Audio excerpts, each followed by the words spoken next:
Okay, so it is Monday, the 9th of March, 2026. My name is Mal Hirosco, and I'm in Lincoln in the UK, and I'm conducting this interview for the Checkpoint project, the Checkpoint Oral History project for border crossings, and I'm interviewing. How do I say your name Anna, that's my name, Anna and your surname? Perdibon. And where are you in the world, Anna? I am now rooted in Trentino Alto Adige in Italy, in a small town, near a small town called Pergine Valsugana. Great. And what year were you born in, Anna? I was born in 1986. Great. Thank you very much. Um, so how did you like tell us about your early career up until you kind of came to border crossings.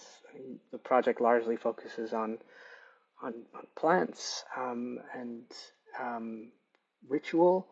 It'd be wonderful to hear about how how does one start on a journey like that? Well, thank you for your question, Malachi. And it was kind of a journey itself, I would say, um, because I was a scholar in ancient religions and anthropology of religions and nature.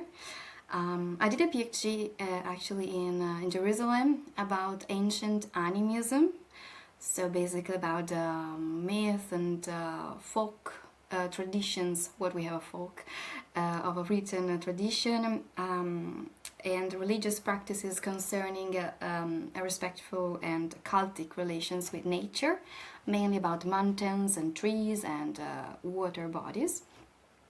And when I finished it, actually, during the PhD, I had the privilege to meet Graham Harvey, Professor Graham Harvey of the University, who slowly, let's say, introduced me also to the wonderful world of UK, based projects concerning indigenous people and arts and culture.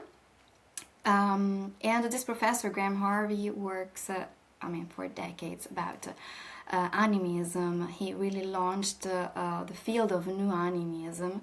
So basically what I did is I applied somehow the new animist approach to ancient religions.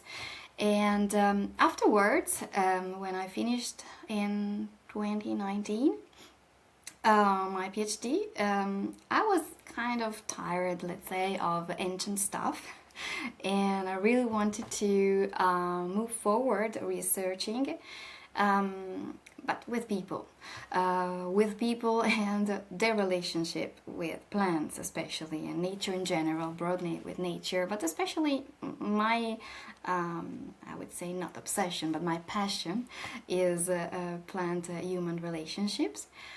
From an ethnobotanical point of view, but I would say mainly I love gathering and listening and also telling stories about different legends and myths and different ways to live with plants and to nurture the green world somehow.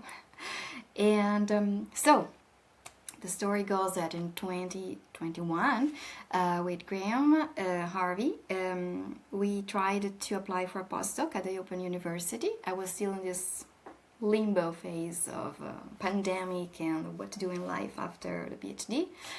And we applied for Marie Curie. And then, actually, I met my co-walling of border crossings that would have been part of this project.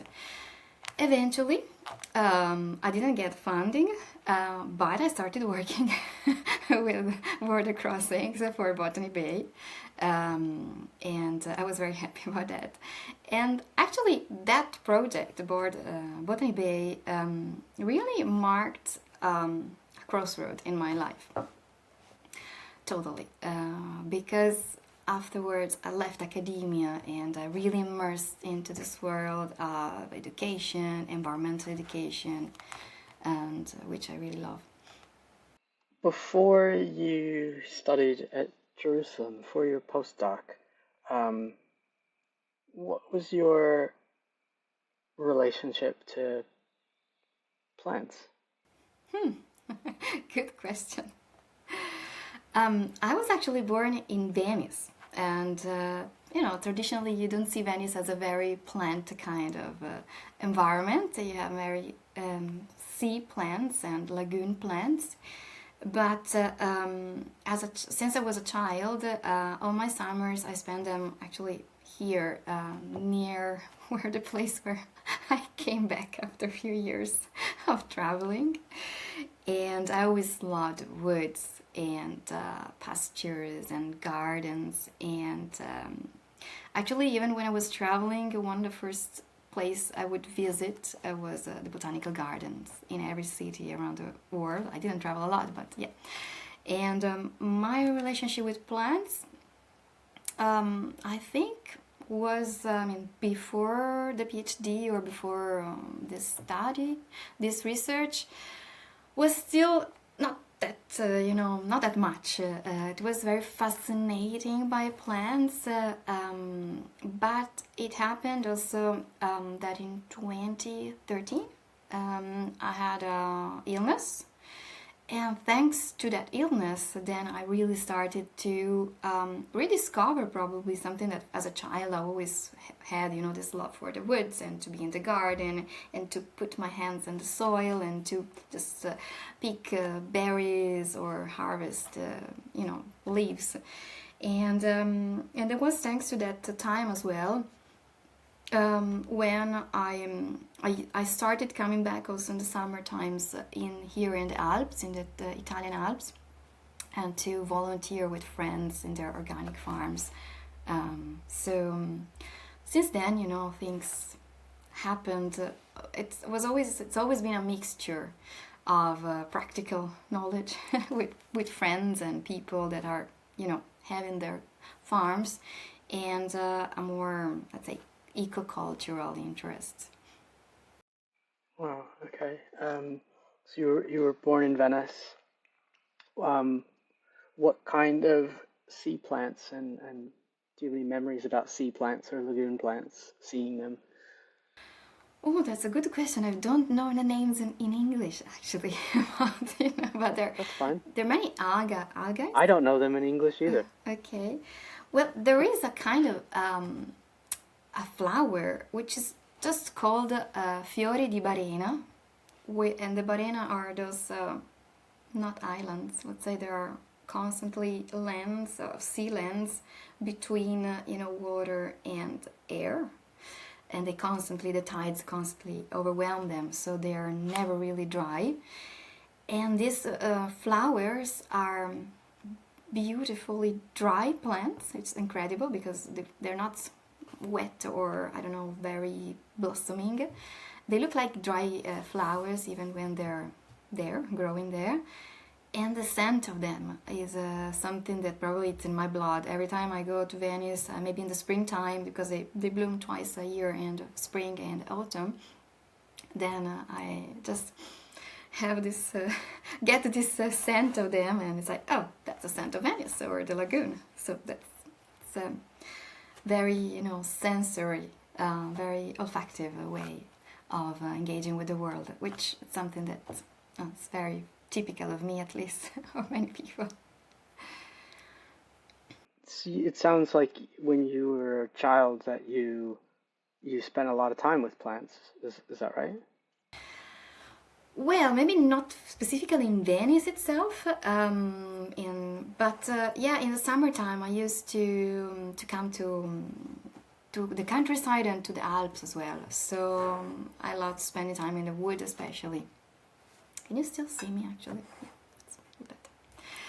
And yeah, I always loved to sit under a tree, even in the Venetian lagoon, or in the surroundings of in a wood, even gardens, anywhere. Whenever there is a tree, normally I go and sit under it. And so my, let's say, ecological world, I mean, my native Italian is between the Mediterranean flora, so North Mediterranean flora, so pines and different oak trees, and the more alpine flora, so spruce and large trees, and yeah, these two zones. What kind of berries would you pick? Berries. Yeah. Well, sometimes, I still have.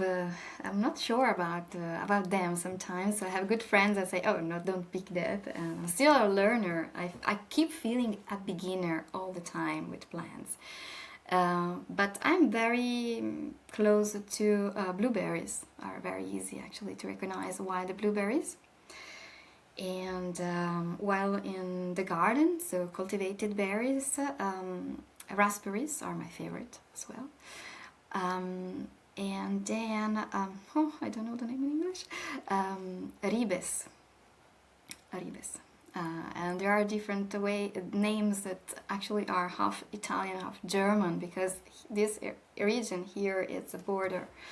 It's a very porous border between German-speaking Italy, let's say Austria and Italy. So there's a plant called Josta, something like a Johannisbeere, something, but I might be wrong, so I might remember not correctly. Let's go forward in time. Mm-hmm. You've gotten bored of looking at historical things, and you want to work with living people and um, perhaps to apply your work. You're starting to work with border crossings, and this project comes up. Um, yeah, how and it's in the middle of the pandemic, and you're very far from the locations where these projects eventually um, happen. How was that? Um, yeah, how was it? How was that process for you? I guess working quite remotely. Mm-hmm.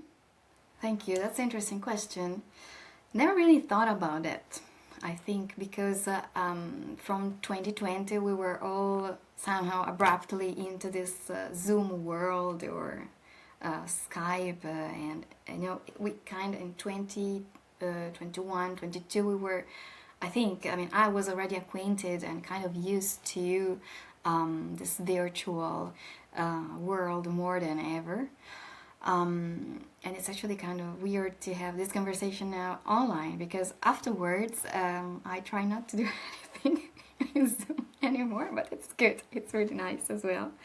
It has its pros, of course, because also with Botany Bay, it was necessary to do some of the interviews from afar in any case, because I couldn't just take a plane and go to New Zealand.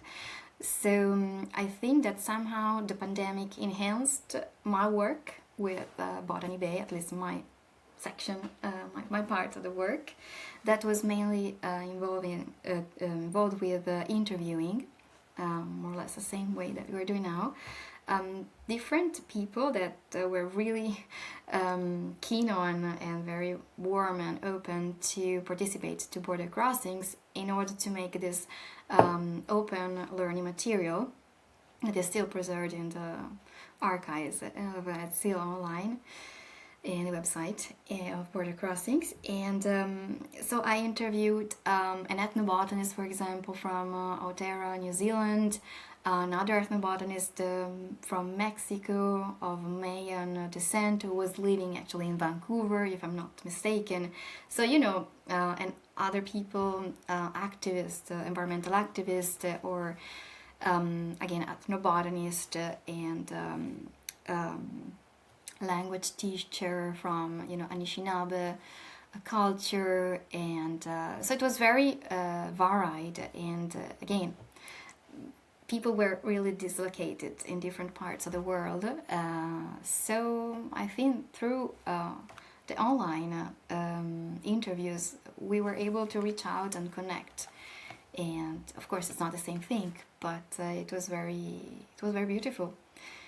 And I know that the pupils of the schools were very enthusiastic, very excited in watching some of the videos and listening to the stories of the people. So yeah, it was also for me very exciting on that way.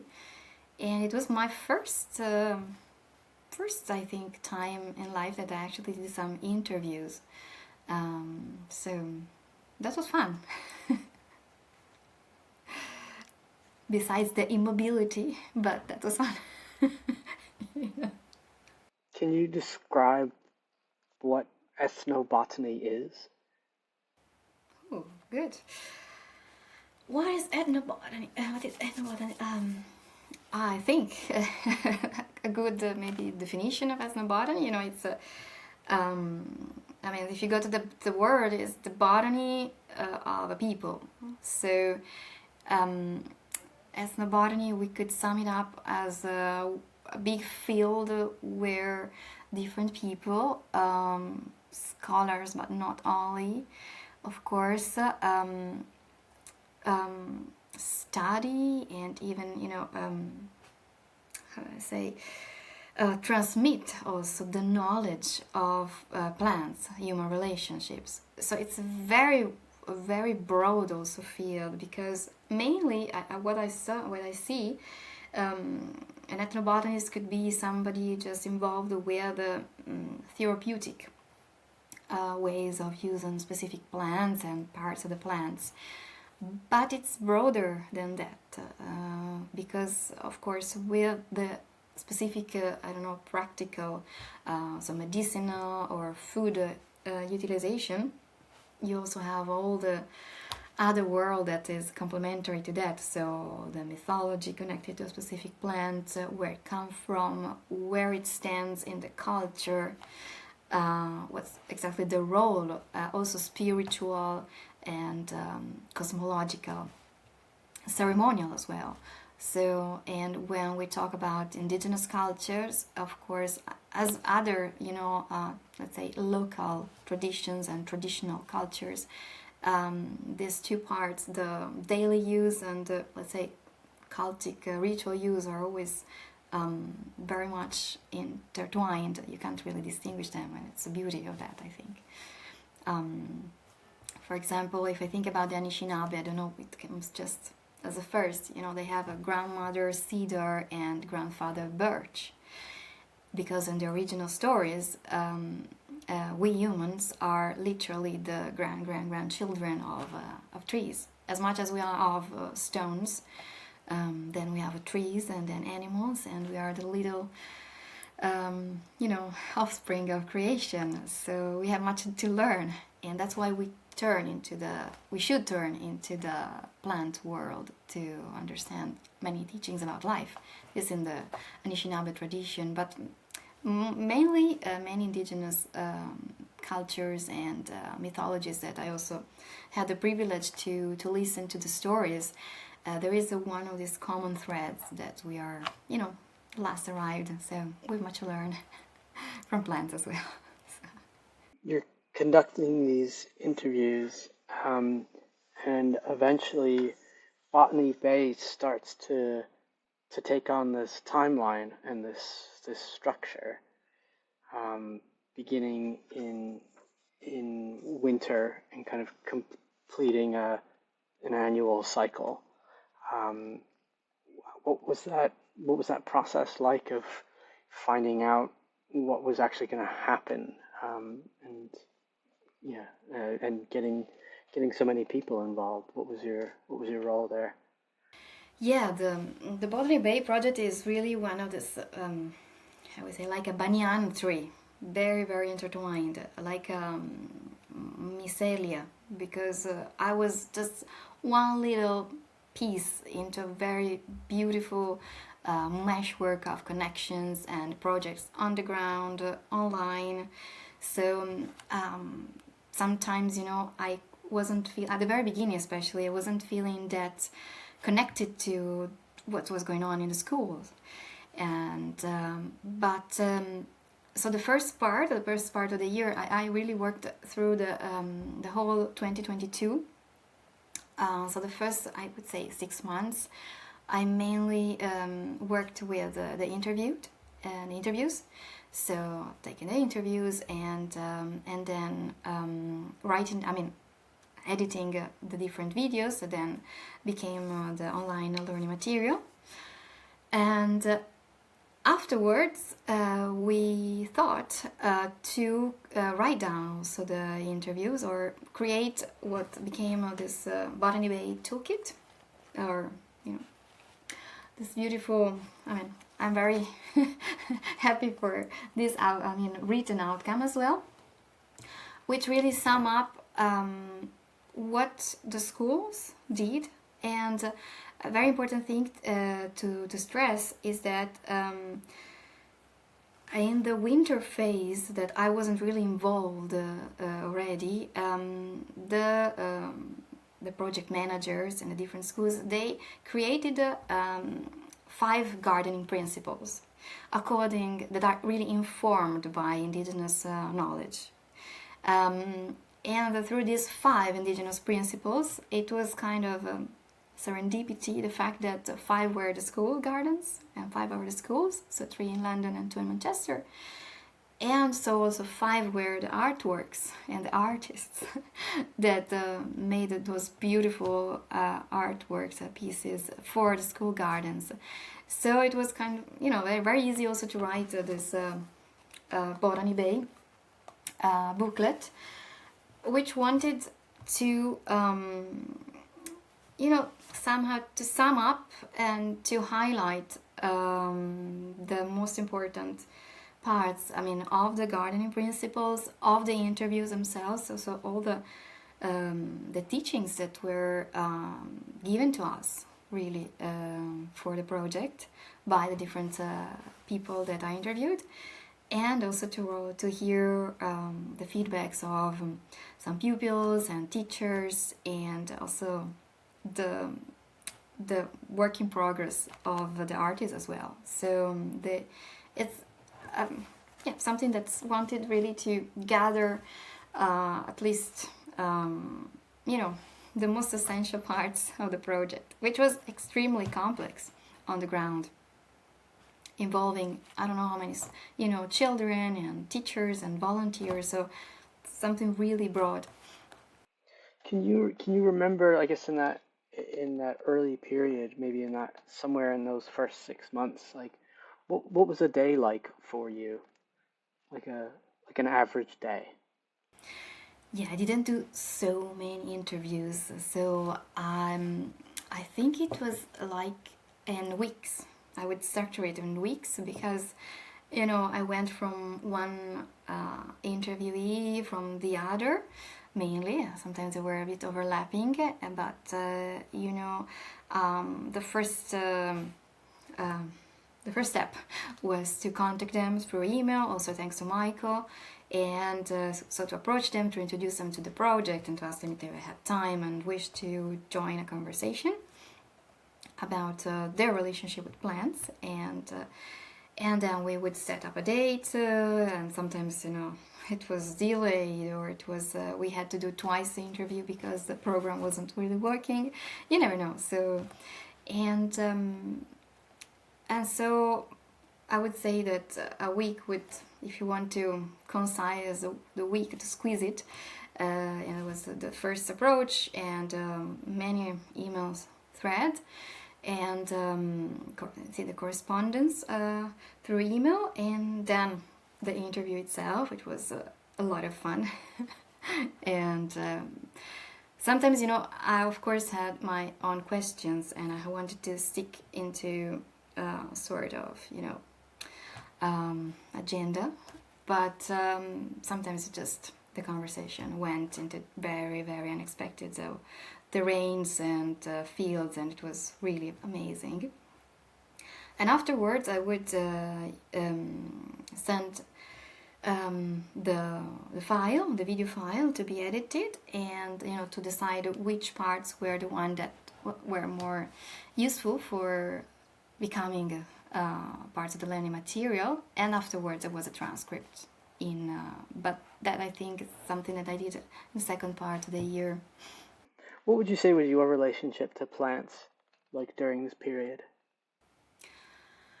Oh, because it was pandemic still, and I was still living in Venice, I was a bit frustrated. I mean, on one side I was so happy because finally I could really immerse into the stories and the practices of different people, and to learn them, to listen to them, and to read also their work as environmental activists, as ethnobotanists.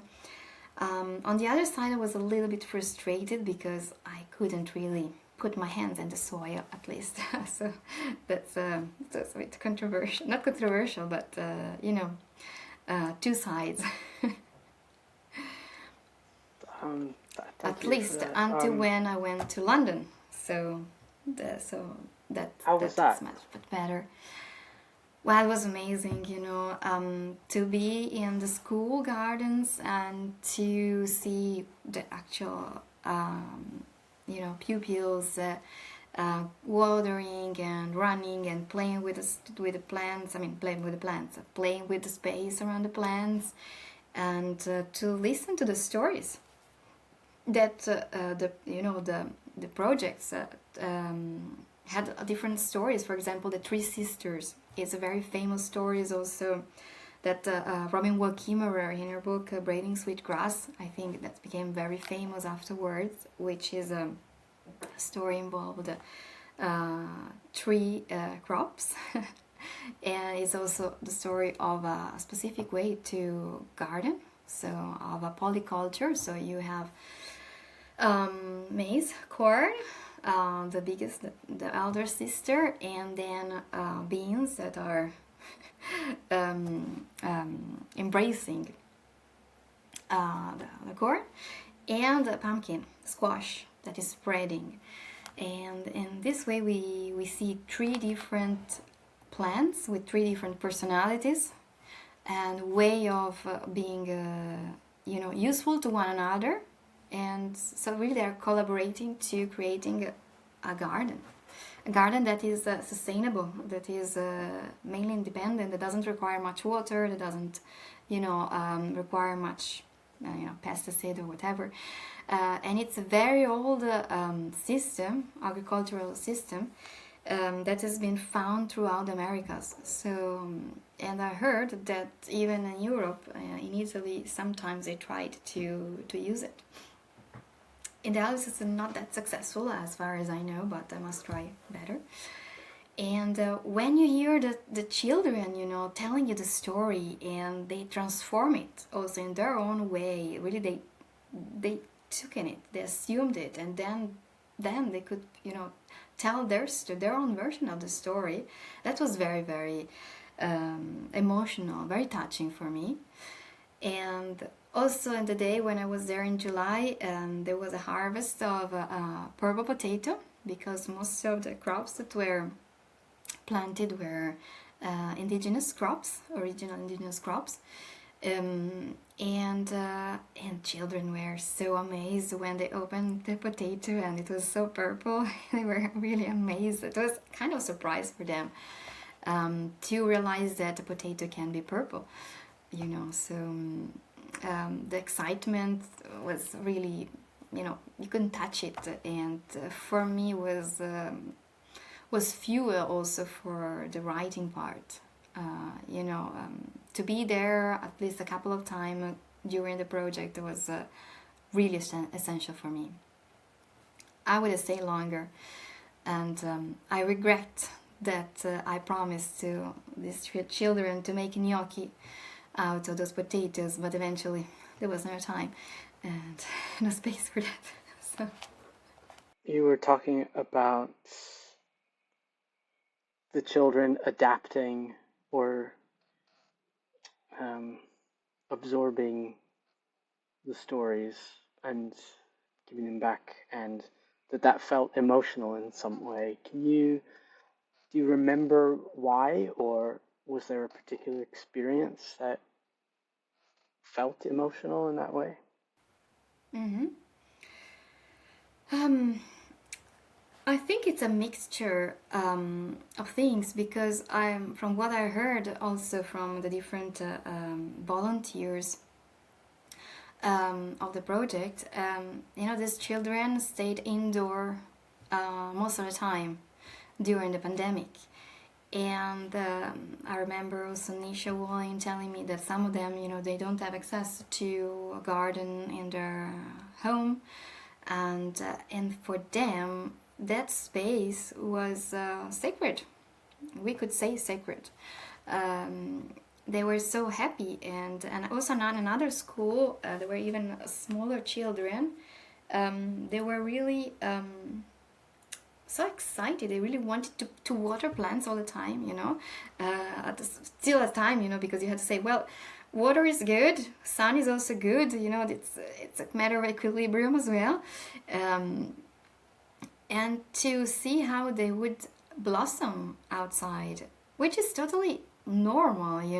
I don't know where you grew up, but my childhood was mainly outdoor in a city. Yeah, in a city. I mean, Venice itself, but we don't have cars, so it was kind of the biggest danger was to fall into the water. But we didn't play indoor, unless it was really snowy and rainy. And maybe to see that something so normal for a lot of people in the world, and still nowadays, became something that during the pandemic we were taken out, deprived. It's not only the pandemic, of course, it's also the hyper connected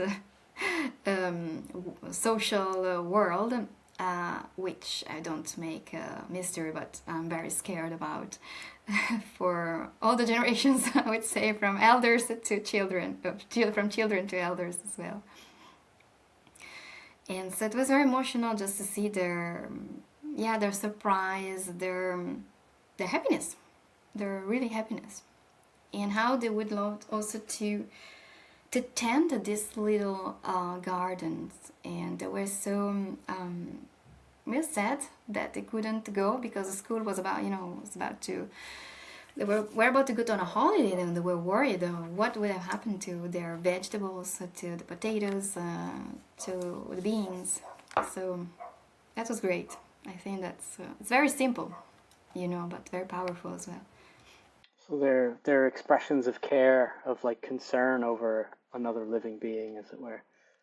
Because I wasn't there, but they were very happy in telling me to this Enfield school. The children were so happy to telling me the story when another, I think it was an artist, I don't remember at the moment, but she made a ritual ceremony through art, through Thanksgiving. It's, again, a very simple but very powerful kind of ceremony, which is at the core of the BOTANY BAY project as well. The role of stories, of ceremonies, of art, as a way, to tend also the plants themselves and nature, and a way to reconnect. So they were super happy, and there was a kind of, I would say, shrine, I don't know how to call it, with different little pebbles with the names, and it was something they were really excited about. So that was also very touching, I would say. Did you watch any of the performances, any of the ritual performances? Did you get to see any of them? Yes, yes, I was lucky that I could join the Manchester school rituals and the final part. Of when the harvest was done, and there were the ceremonies in both schools in Manchester, and the labyrinth by Melinda, the Mishkogi artist from Exeter, was also launched, as much as the works of the New Zealander, the Maori artist, whose name is, I don't know why I do not remember at the moment. Never mind, it'll come later. Frederick Worrell. And so there was a magical moment that in 2 days, actually I think morning and afternoon, or in 2 different days, in the two schools there were the performances and final celebrations. There was a lot of food, and other volunteers and collaborators of the project were involved. They would do Mexican food tamales with corn, maize flour, and different sauces that were delicious. One had cocoa, and it was just stunningly delicious. So it was really a feast for all the senses. So there was a food, which it's in itself is a ceremony, something that we tend to forget sometimes, but it's probably the basic human ritual that we developed through millennia. And then there was Gordon McClellan, who is an environmentalist storyteller, who was very much involved also in all the schools, I think. And so there was singing, and with the teachers also they created new songs through the year, and so it was beautiful. Everybody was dancing and approaching the Fredericks, for example, in one of the schools, his artworks. And whereas in the labyrinth you could just see, the pupils and the teachers and parents walking silently and very slowly. It was very meditative as well. Really different qualities for different celebrations. And that's exactly what the labyrinth wanted to generate. And at the same time, when you are walking in the labyrinth, you are also part of the artwork itself. So it's an unfolding artwork. Did you visit all of the locations in one go, or did you travel to the UK and then back again? I went in 2022. I traveled 3 times. The first one was basically to start a project, so to meet Michael in person, and then I traveled in July, and it was mainly in London, so I could visit 2 schools in London out of 3. And in Manchester, I was there, I think, in November. Really at the end of the project, and also the booklet was, I think, ready in December. So it was really the whole 2022. But yeah, I didn't travel that much, not as much as I wished to, but yeah. TOTEM LATAMAT, did you have any interaction with that project? Yes, I was also involved in the project LATAMAT, in the TOTEM LATAMAT project, again thanks to Graham Harvey, and who connected me with Michael. And again, it was from abroad, so from afar. I really wanted to, I tried to travel to Scotland that time, but I eventually wasn't able. I don't remember for what reason, but yeah, also traveling and pandemic wasn't the easiest time ever, also with family issues and whatever.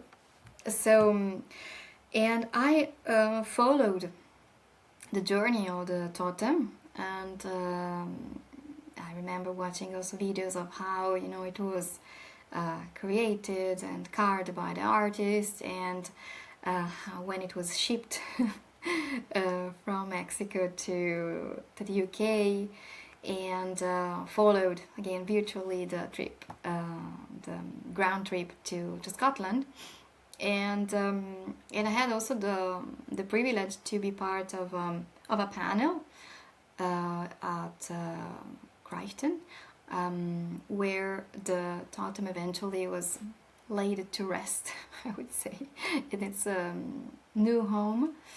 And I use laid to rest, which is probably, it's not correct. It was laid to a new life, or to transform, you know. because briefly, this totem has a totem LATAMAT means life, so it's totem of life, in the view of the artist, a totem artist, and it has, I would say, the most powerful parts of the creation of the cosmology of the artist world. As you have the bird, you have death. As a Mexican, in the back there is a death, hummingbird. So it doesn't have many elements, ingredients, but they're really the keys for understanding also a conception of the world. And I think that when it was laid in the park in Scotland, that really the intention is that one of let it decay, so let it transform and be part of the ecology of that new home.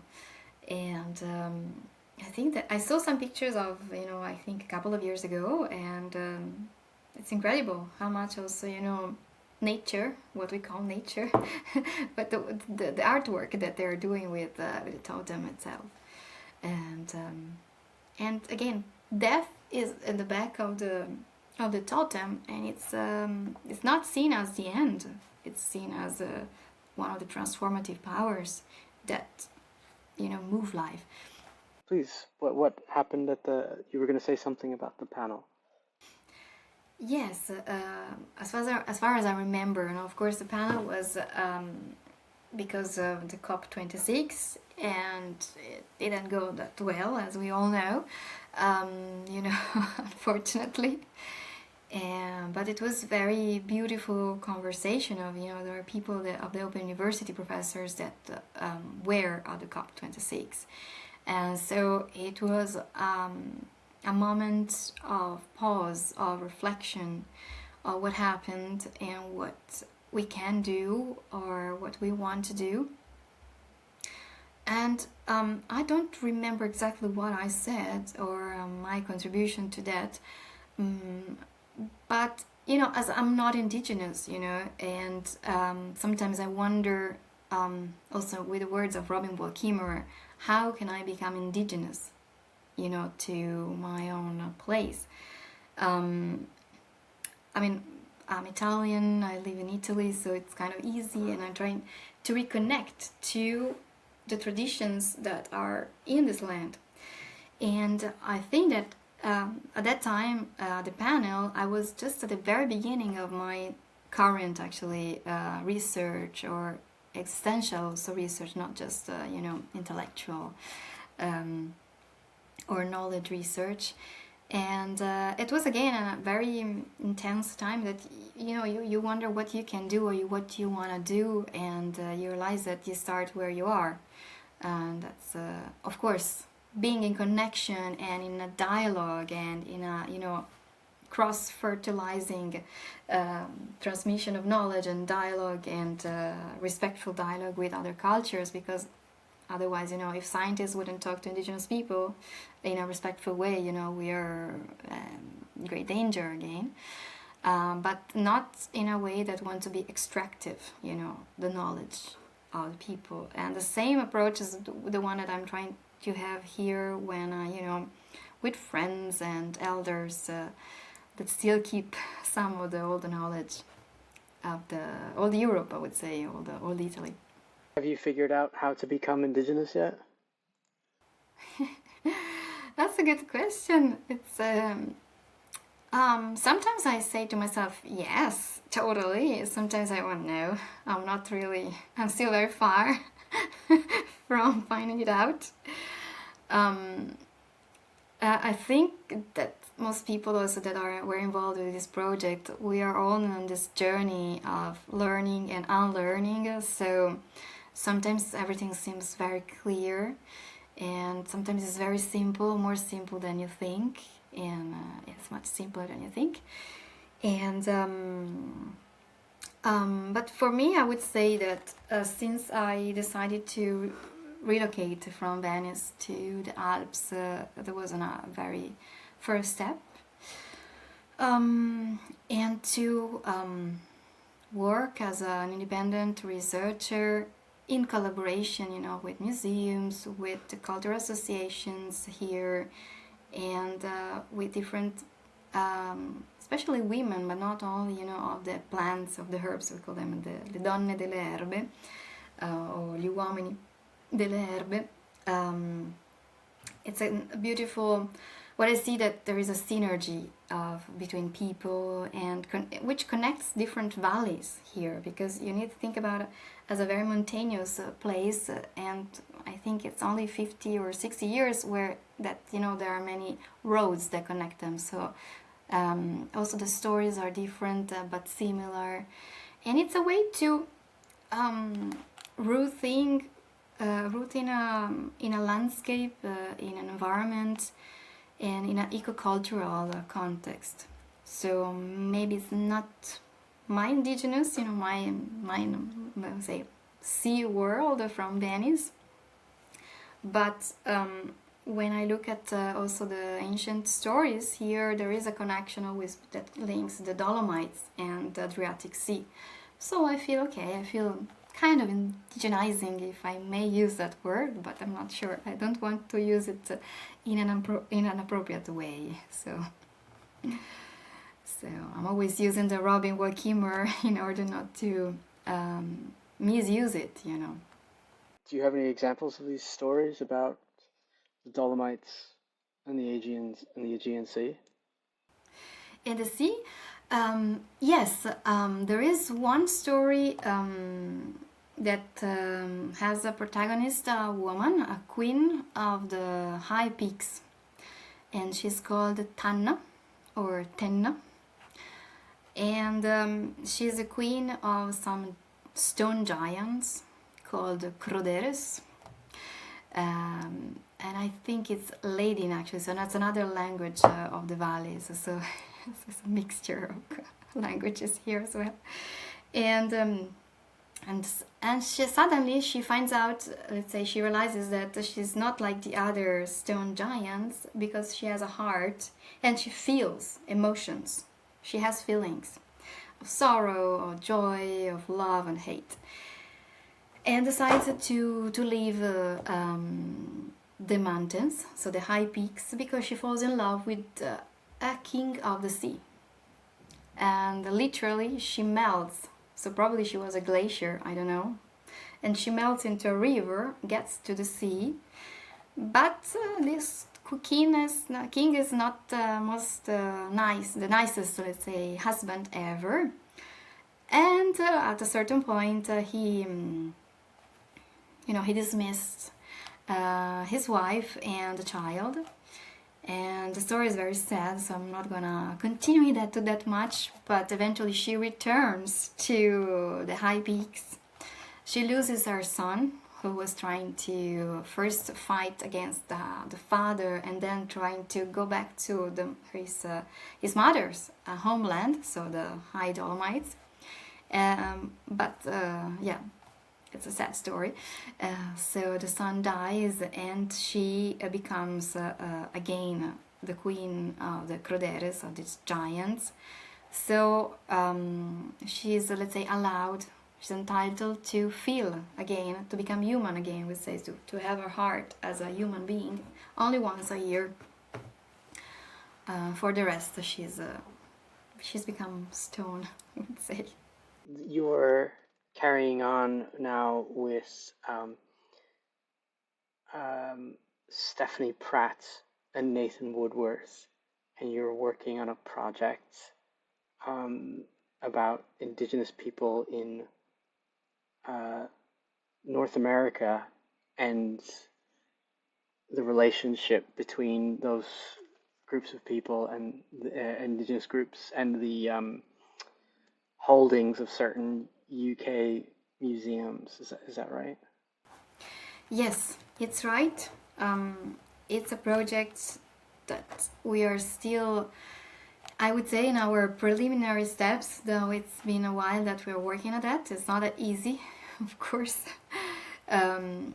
And the origin actually of this project was very funny, because it was in July 2022 when I was visiting the schools in London. Then I went to visit Stephanie Pratt, and we became friends. And when we was visiting the museum, the Royal Museum in Exeter, we were in the Indigenous section, and we noticed this beautiful cap, ceremonial cap. And then I texted Nathan, said, "Well, listen, is that familiar? Do you think that the label is it correct one? Because it was saying like Karuko, or I don't remember the other group, the other culture." And I said, "Yes, it's a Karuko, it's a carrot cap, it's a ceremonial cap." And ever since we're trying to develop a project involving, of course, the Exeter Museum, and possibly, when we start from that, it could be wonderful to enlarge it. But let's start from that in order to relabel also the collection in a way that is not colonial, so in a decolonial way. Also because there is no history of that cap. There is nothing written in the museum. And again, it's beautiful and terrible story also of that ceremonial cap, which is actually a living object. It's not even an object, it's a being. Objects are not just objects in indigenous cultures, but if you look at the art, from the very beginning of archaeology onward, objects has their own story and personality and power. And this was used for a specific ceremony. I think it's a flower ceremony.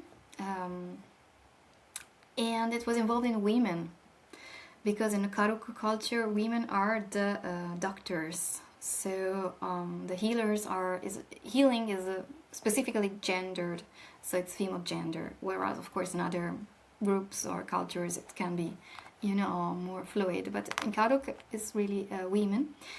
And also during the time when a girl would become a woman, they used to have this dance and go outside, in the fields, in the woods, alone.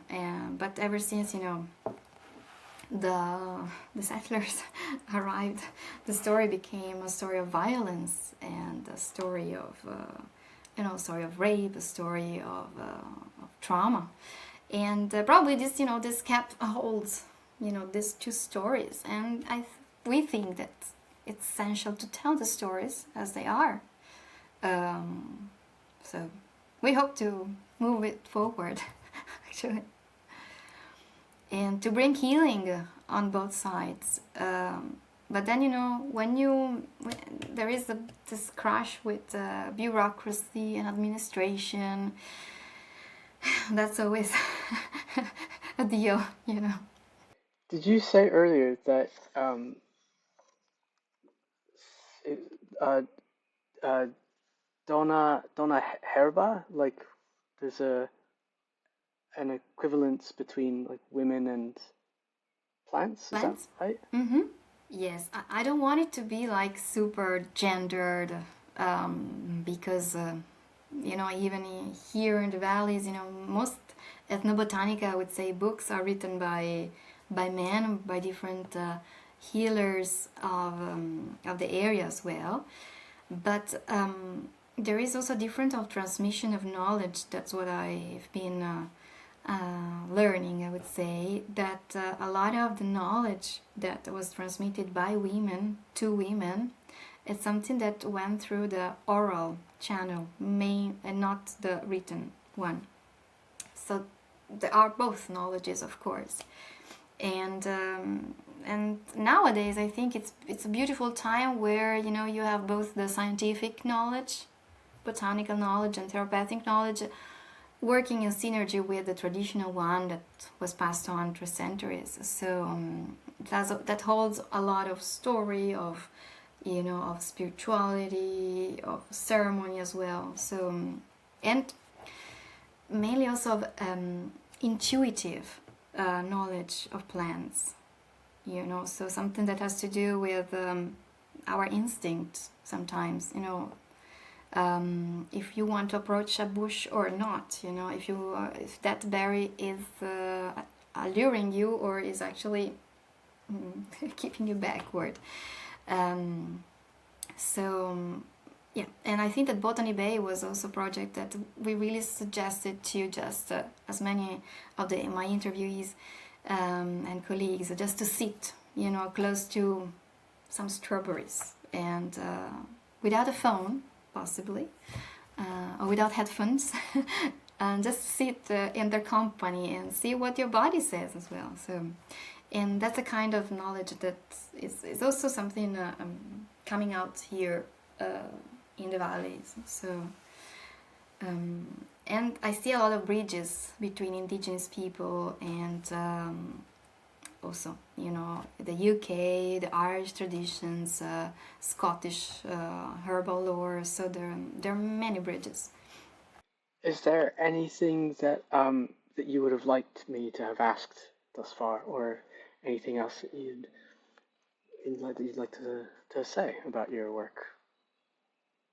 Well, I think that I'm happy with what you asked, and hopefully what I said. I think I'm happy that now came out the most, intuitive way to be with plants. So it's there is one of the so if I can add, one of the indigenous principles is we listen and we observe.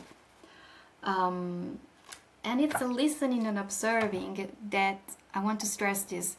It's not just with eyes, or it's something that we do with all the senses, and also with our, I would say, bodily knowledge that makes us feel emotions as well. So it's also an emotional observing.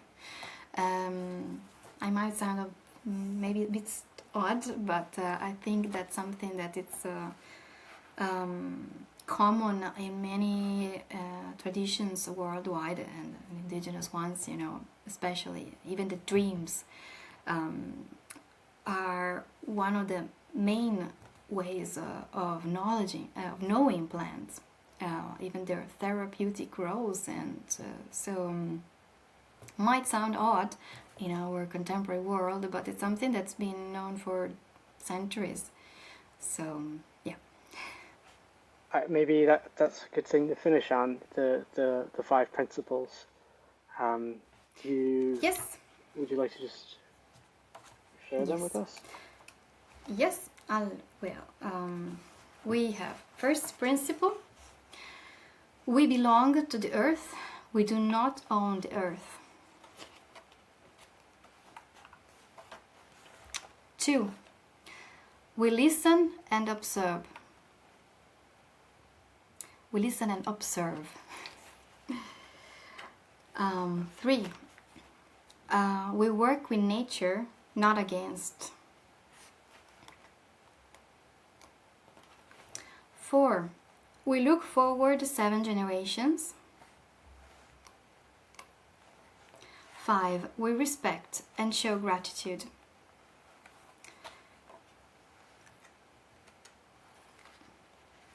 And if I can add, we look forward 7 generations, it's a two-way direction. We look forward into the future, but you never hear an indigenous person that you would say just we look forward. In order to look forward, you also need to look backward and to listen to the teachings of the elders, what come before us. Of course, everybody's aware that we don't want to take every teaching of every culture, but what's important, what are essential and nurturing life, that those are the ones that we should carry on. And into the last principle, we respect and show gratitude. In this one, we really developed, immersed, we say, into the role of storytelling, of ceremonies, of artwork. So showing gratitude through our human ways that create also beauty.